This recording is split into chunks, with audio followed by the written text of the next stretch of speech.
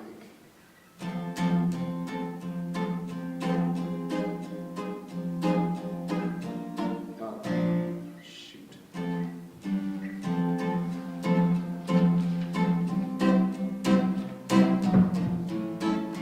Like there.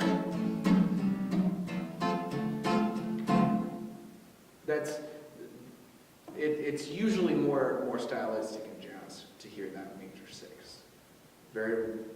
In our cases, you will almost always hear it as minor. So for instance, like in I Am, there's no space, one chord,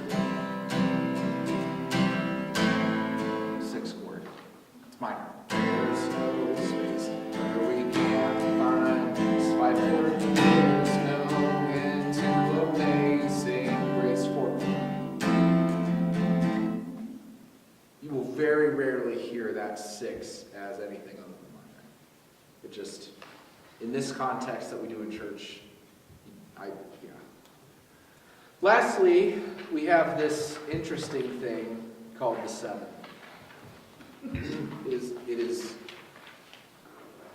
I will just explain it in a second. So build your chord off of B for me. What is it? B. D. Yes. F. It is, yes, known as a diminished chord.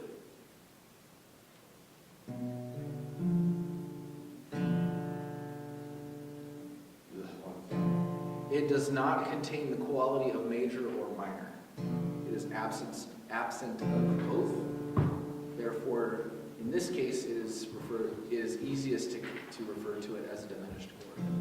It is, we could go on and on about half diminished, fully diminished, all these kinds of different gobbledygook of this chord. But the easiest thing to know is we will almost rarely see a true seven chord in our context. We will usually see it as a passing tone, and it will be an inversion of a five. What I mean by that, if you look at I Am, I'm using that as pretty much my saving. It's pretty much the easiest one to use for this example.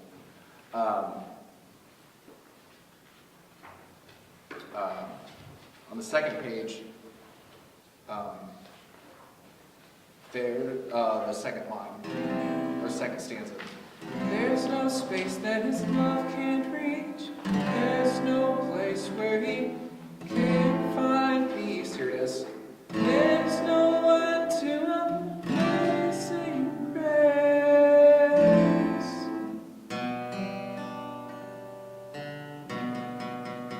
That B. The B is the seventh note of the diatonic series. Yeah, it builds the tension. It is telling you, we're about to go somewhere, and we're going to tell you here in a second. Get ready to release. Yes, get ready to release. But very rarely will you ever see it referred to as an actual seven. This is, in most cases, this is actually most all of the ammunition that goes into the musician talk on Sunday. People are like, well, should that go to the four chord? Should it go to the five? Should it go to the six? Well, part of it is art, but the other part of it is there's a lot of systematic rules as to what chords go to what. Usually, chords will either flow easily in a step away, a fourth away, or a third. And so a lot of these cases, a one, like C, very easily goes to a fourth, which is F. Goes a step up to G, a step up to A minor,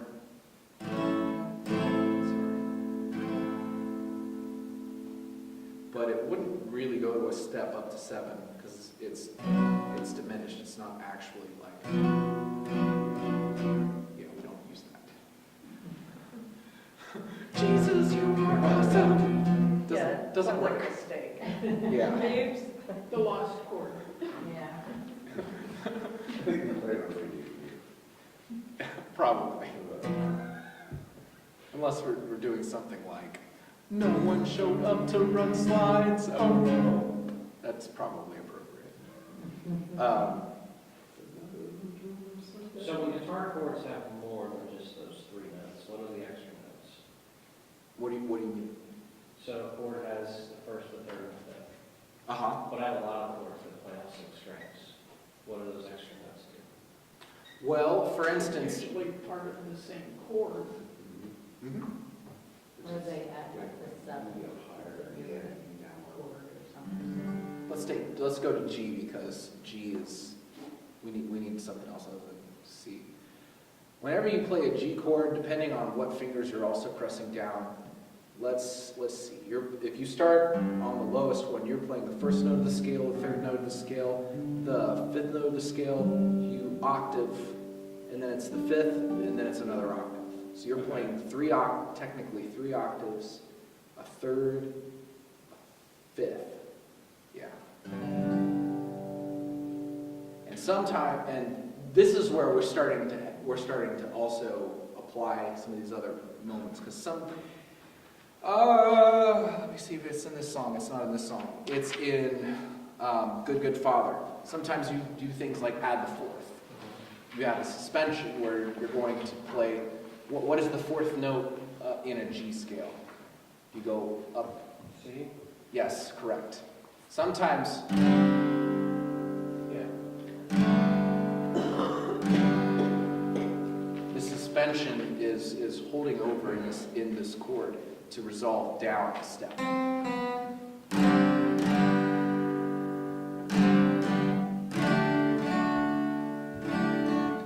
So there are instances in the way that these chords it's still not on. What am I doing? There's times that regarding the key you are in, there are other notes in your diatonic series that fit into the chord. So that's why there are times that, depending on where in the series you are, sometimes you do play a major 7 versus a minor 7 versus like a 6. I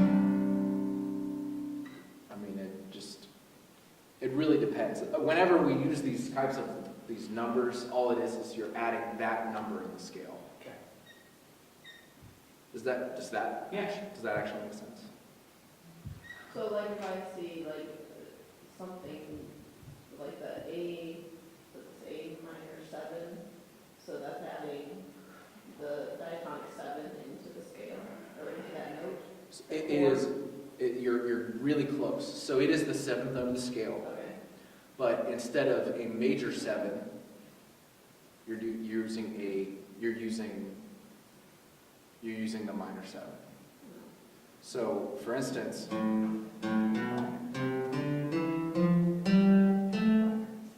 you're using this minor. You're using in the.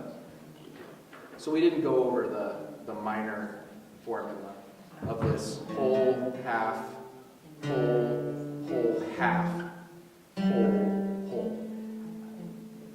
There's a difference between using this major 7 versus a flat. It will tell you whether you use if you see a 7, it usually will imply that you have a flat 7.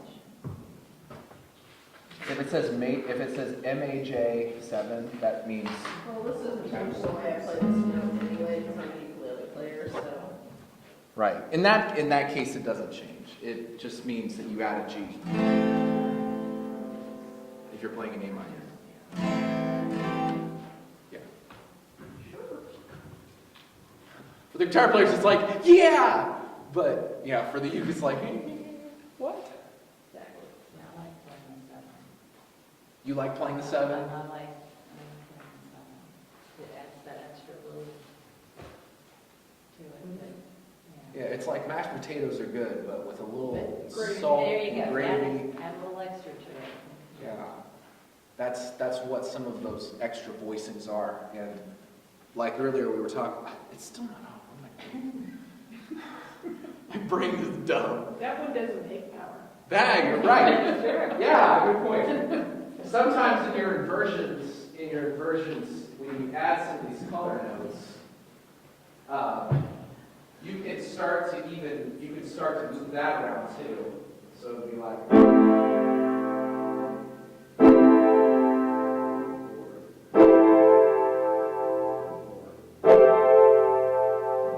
It all depends, and that's why whenever I end up playing keys, I will usually stay pretty close to where I won't move very far. I'll just stay right here.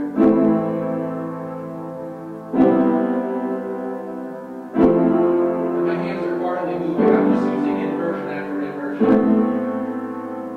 And some of the notes end up colliding because rather than moving them way up here, I just stay in this position. And from playing it enough, I know which ones to leave out and which ones to stay in. Because if I left it all in, then it would just sound like it's too hairy. And there's just a niceness to be able to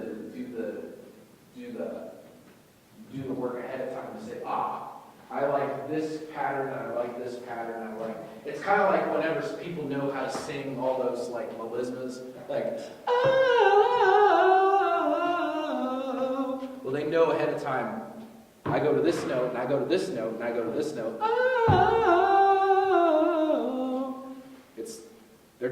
They're following a pattern, much like we follow a pattern with our stuff. It's half of this game is more than half of this music playing is preparation. It's knowing the scale and where you're at on the fingerboard. Yeah. So that was most of the 6-foot sub that I was trying to cut into pieces. But a refresher on the rules of those 7 notes of that scale. Chord numbers always have the same major, minor, and diminished values. So in C, 1 is always going to be major, 2 is minor, 3 is minor, 4 is major, minor, then diminished. Same thing if I go to a different key. So if I'm going to go to G, 1 is major, 2 is minor, 3 is minor, 4 is major, 5 is major, 6 is minor, and then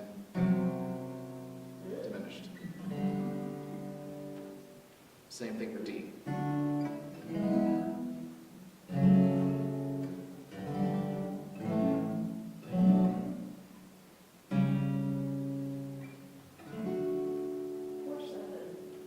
It doesn't get enough credit. It never gets enough. Yeah. So it will always be the same. Next, because we stick to the major scale, in this case, when we build chords, the distance between the root, the third, and the fifth will always be the same for each of the numbers, for the numbered chords in any key signature. So you will always do the same whole half kind of distance. You will always be the same distance diatonically. You will always find it.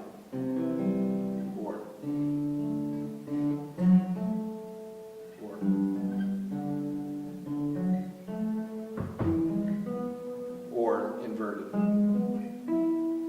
Or it just depends. It's the same distance. Lastly, chord numbers will always have the same. No, I did say that. Yeah, I just copied and pasted it. I'm just dumb. It's a really important rule. You really don't. I really wanted to drive home that point. So works of, I just kind of threw that quote in. Works of art make rules. Rules do not make works of art. If you do care to go in depth yourself and you really want to hit home this particular resource, you can follow that link to get this particular book. You can take a look at it, or you can borrow either one.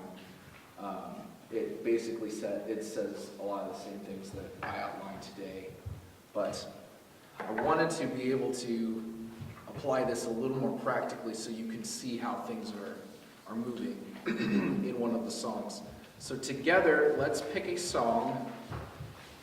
I have How He Loves, Who You Say I Am, 10,000 Reasons, Good, Good Father, and I Am.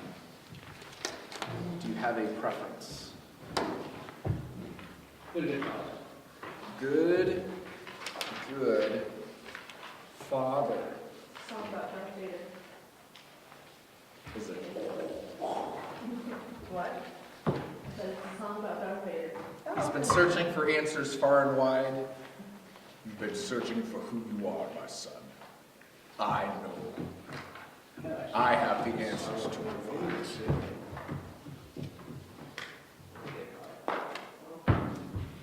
I can read your thoughts. I know what you are thinking before you say a word. Yeah, I forgot that. All right, so the first thing you want to do, if you are going to do this on your own time, for any of the music we ever do, if you are curious about the inner workings, and don't worry, we'll dive deeper much later. The first thing you want to do is find out what key you're in. So there's a G, there's a C, there's a A minor, there's a D. Taking a guess, what key do you think we're in? Well, if we're guessing, I'm going to say G. That's correct. So the first thing you want to do is write out the alphabet. Yes, so. You would start out by writing G, A, B, C. You just go down the alphabet. Don't worry about sharps and flats there. G, A, B, C, D, E, F, G. Now, if you go to a piano or if you go to a guitar and you start to play your whole half, in this case, it is whole, half, whole, one more whole. So from E, yes, there is an F sharp. E flat there? No, F sharp. Mike was right, F sharp.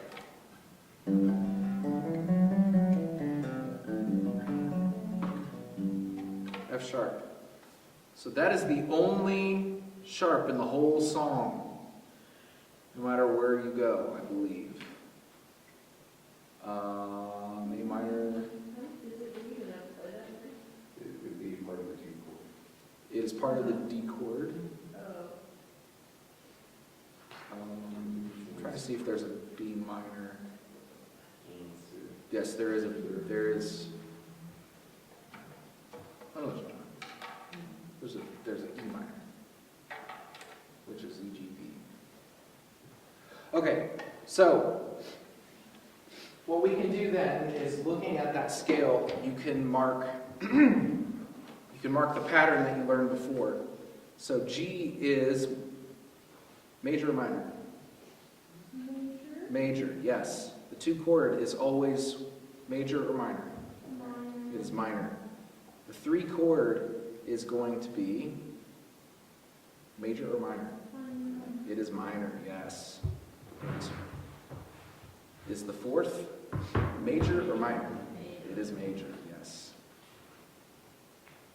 What about the 5th? Also major. Also major, correct. What about the 6th? Minor, yes. In most cases, you will always find it minor, but it creeps up and you're like, whoa! Sorry, I'm enthusiastic. 7 is what? Yes, so you make 7, and then what you can do is put a little degrees kind of thing, just above that other eye. That's how you can show that it's diminished. We won't get into fully diminished and half diminished junk. But that, and then that's an octave there. So if we're gonna do this together. Luckily, most of the answers are right here. So all it is now that you have all the answers in front of you, you really just have to plug it. Some plug and play. A couple of them are going to be special, but we'll do that together. So that intro, which chord is that? What number is that? 1, yes. For kicks and giggles' sake, build me a triad from G. GBD, perfect. That was very good. You listened. Great. GBD. So in verse 1, same thing. It's going, that G is also 1. You already called it 1, so we call it that. Going down to right before that chorus, C is what? Which chord is that? 4 chord. Now we get to the GB. How would you define that?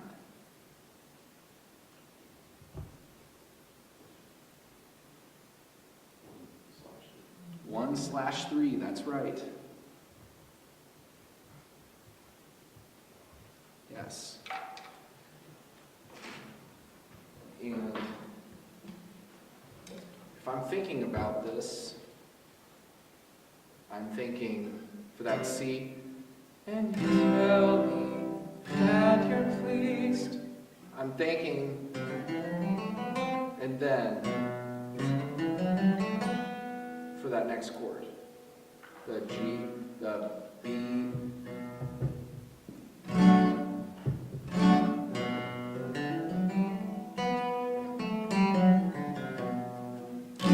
starting to get into the, I better not tangent there, that'll take too long. Yes, so 1/3, the B, D, F sharp, which in this case is a minor chord. All right, good. A minor 7.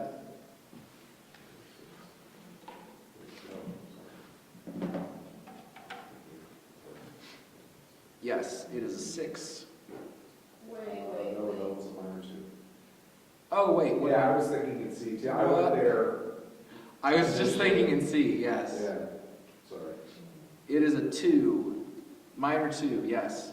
Now what? Fancy 7 on top. Yes, it is a fancy 7. So in an A minor scale, what that means is an A minor scale with accenting the 7th note of your A minor scale.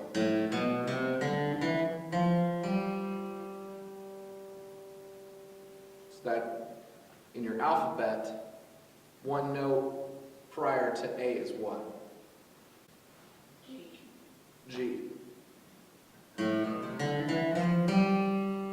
It is that. Not G sharp. Yes, and that's right. Yes, it's sucking on a lemon. That's why we end up playing a minor 7 instead of a major. In some cases, because the way the scale plays out, that is the quality of the scale we need to use instead of a major. So that's why people are like, well, don't get so hung up on major and minor, just play it. No, because if you just play it, you're sucking on a lemon. Except for mine, why is it different for my instrument? It's not. I just play A minor, whether there's 7 or there or not, it's not the same note. Well, we're back to Thanksgiving dinner. You're still having the same mashed potatoes. It's just that And then You're I'm the adding. So you're like a special vegetarian. it's Oh, hi.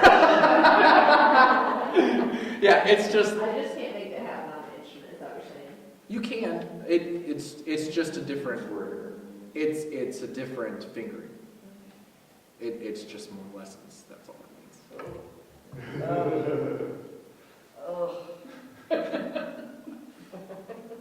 That's all that means. Yeah. So build a A minor chord for me. So it's A, C, E, and then what is the seventh note in the A minor scale? G, yes. That is, we're just, I'm taking you a little beyond what we're doing today, but it's just for those of you who want to go off the deep end for a second. All right, so the D chord is what number? Yes, it is. Is it major or minor 5? That's right. It is major. Now, in this case, it is a suspended. Suspended 4. Yes, suspended 4. So what does that mean? Should have a G, right? Hold it longer. You hold the G longer. That's right. Hey! Well, that's just what the word means. You'd be surprised. Wait. What does that mean, guitar? D suspended 4, where's the 4, what's that referring to? It refers to the 4th note of the D scale. Oh, okay, so not the G scale, the D scale. Why are we playing all different scales if we're in G? It's just, It's about the triad more. yeah, it's more about the triad, yeah. I mean, your thought process still goes around the actual scale, but when you are operating in this, you are thinking of each chord as you go along. But you're still operating within the scale that he's taught, so yes. So all it is you in this D scale, D, E, F sharp, G. G is the 4th note, and you're going to hold that out, and then for 2 beats, and then you resolve to a D. So that's what gives that. So, sus4, I'm supposed to come off it after 2 beats? Yes. In this instance here, And that. Because we usually resolve it. Yeah. there is the original. Right, okay, so, but say D sus4 without the D resolution again. Right. Do I just stay on that G? Yeah. D sus4 stays on G. Why isn't D add 4? Why is what? Why isn't D add 4 then? Why? My brain's not working. What? Say the question one more time. I'm confused by the word sustained or Suspended. Does that mean anything in guitar terms at all? It just means that you're adding a finger. yeah. It mostly just means you're adding a note that will resolve. A suspension will. It It's- needs to resolve somewhere sometime. Yeah, it is meant to create dissonance and Okay. in order to be resolved. Gotcha. So there's also there's like a suspended 2. It'd be like singing a D2 chord. So a whole step away from D is what? E. Yes, it's the next one.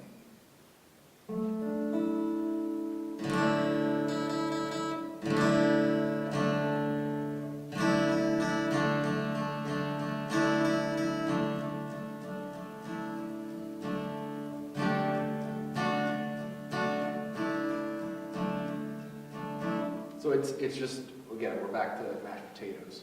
Man, we need to have mashed potatoes at this barbecue. We will. We will. Some of that. Why not? Yes, there you go. So, much like in the next, so we've just arrived at what we're talking about, the chorus. So C added 2. So the C chord is what? What number is that? 4, major 4, yes. With an added 2. So when it says added 2, what note do you add? A D. You add a D. Sorry, getting a C chord. Because you're So playing. we're going to go to the C scale, Sorry. and then add the second note to the C scale. Yes. So D. Uh-huh. So, So this is where these pieces of music all of a sudden it's like, oh my gosh, Gabe was trying to communicate something to us a really long time ago, and I'm just like, maybe not, but it's cool that we're able to I'm finally able to explain it. Like all these years so far, I've never been able to truly sit down give you the reasons and the focus. We're almost there. We're almost there. The G is what? Or he's supposed to. Yeah, he's supposed to. He never does. Yeah, I know. He But- rolls up but and you down do, and whatever. And Bill And Bill does. Yeah. so- Ideally- I would be playing the G chord, but then I would probably. I Are you talking about seventh down again? No, we're talking about slash chords, but I need to not Sorry. get So I into was just asking the difference between, Right. like, down here with the other, and where, up here where it was the slash. Right. Well, and believe me, if I take us on a rabbit trail, you'd say, you know what, that's for another time. Because like in the minor two on this one, verse 1, that A minor 7, I actually look at that and I'll change it in my mind and I'll think of it as a 4 over a 2. So, and that gives me the ability to Because that's all. find a different pathway to break the passing tones and stuff like that. So it's just a thought process, not anything else. Well, when you think of that, you're thinking of your 4 chord, which is C, E, G, Yep. and your A minor is A, C, E. So how many of those notes lined up? 2 of them. Well, 2 of them. Yeah, and the A ends up being, so it all is interconnected. This is where this starts to get connected. So your 4 chord is C, E, G. 2 of those notes are in that A minor, C and E. The A is the 6th note of your C chord, which ends up, we end up taking this, but that ends up getting added to A. So that's why that can easily go to that that 4 chord because they share almost all the same notes already. Yeah, if you look at this entire verse 1, that the G happens through the whole thing. And there's a lot of times where it's kind of like I even will get rid of the pattern, and I will just kind of alternate between the G and the D and the G and the C, just to kind of create this pattern on top. And then I'll let my roots walk with the chords. So, and then that way I'm just doing something to create color on top, because typically the guitar players are getting the chordal structure anyways. So it's kind of like you don't necessarily need, if everyone's hitting those chords all the time, it just becomes, yeah. Then eventually, rhythmically, it gets off and then it becomes muddy, and so, but anyways. Well, and the way to break that up is by putting the proverbial salt and sour cream, because I will switch between, if we're playing G chord, I'm going to add my 2 in, A. Sometimes I add my 6, just to break it up. Right.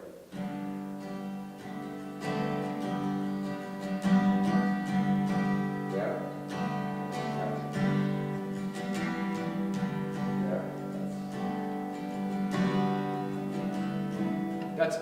That is all I'm doing usually, other than maybe like an arpeggiation.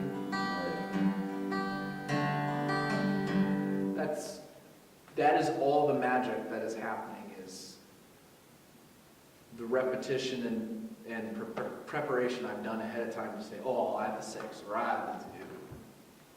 That's, yeah. Let's go to the bridge, because we're almost out of time. You guys have done a great job with this. I know this is a lot of information, and it's merely the beginning conversation of why are we playing what we're playing, and how does this all work, and that. It becomes really cool, because then as you start to get to know each other musically, you start to get to know those little things, like where you throw in the 6. You're doing these little things conversationally as a musician, where you get to know each other's language a little bit, and then you get to operate around that. That's where it gets really, really fun. Yes. So, yes, it's cool. I like it. And even if it, and as Cindy, as someone who maybe this is new, this is at least the introduction to say, ooh, well, I can start working on a scale. I can record them, and you can sing with it and say, oh, okay, this is where I can expect my voice to go. Okay. Somewhere on those 7 notes, la da da da da da da da, somewhere my voice is going to hit there, and the pressure is taken off of knowing like a ton of billions of notes, or what note in the expansive universe do I land on? Well, it's one of those 7. Okay. It really is. It's surprising because we think it's just this magical vehicle of we're picking notes out of the sky, we're playing, it's magic. And we don't want anyone to know our magic because we want people to think we're better than we are. Yeah, that was more for other people. That wasn't you. Like yeah. Anyway, on that, I'm so weird. Okay, on that bridge, that C is the what chord? What number is it? 4, yes. And then finally, that E minor is which chord? The minor 6th, yes. Finally, we get to do the minor 6th. We go the whole song without it. Now, that A minor is what? 2. Minor 2, yes. There we go. And then we're back to home base with G, which is what?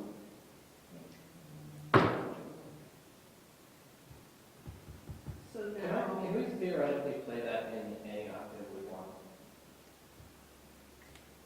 Yeah, because sometimes as a keyboard player, I find if I'm playing right here, I'm right in the middle of where you guys all are, so then I'll go up an octave, and I'll play it up here.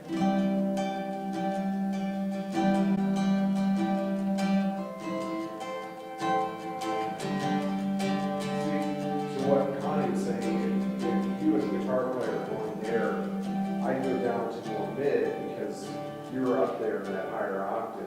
Yeah, because So- what you're trying to do is you're not trying not to overlap You're on each top other, of you each other. just That's where it seems like. spread it out a little bit more. So if you're here, and I need to go here. So that adds More more extra, more texture, dimension, not more all toppings, like right here. more toppings on the sandwich. Exactly.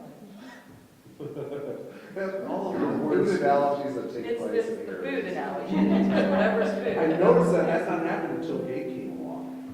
Everyone's so food obsessed until you. Well, someone's got to be the antithesis of all the Octavia people.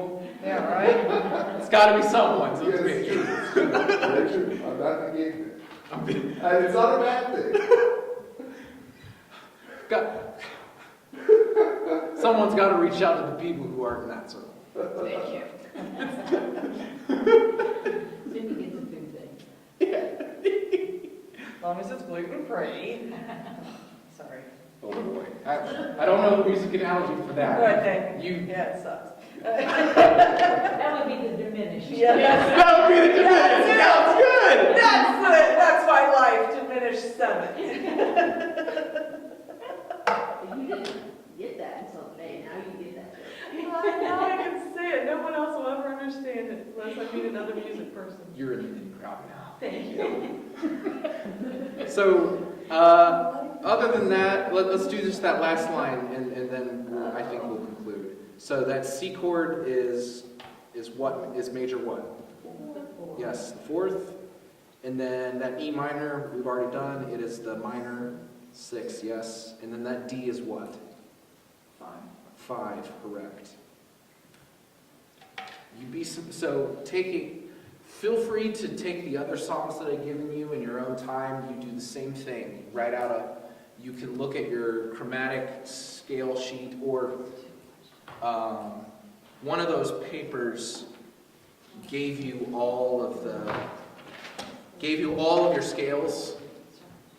Don't be ashamed to use this. You'd be surprised. It will help until you memorize it, or if you care to memorize it. Are these your recommendations?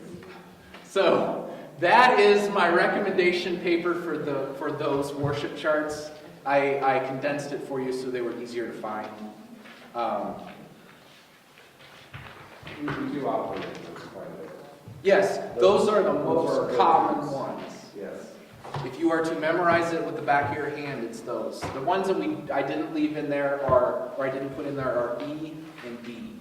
Those are two other keys we usually play, and A. Apparently not as much. Yeah. B not, well, we did play in B today. Yeah. But if you have capos, this is where Capos are my friend. it's, yeah, and this is where this can be good to know. Sometimes you have to play a step, or, yeah, so, there's no shame in the capo.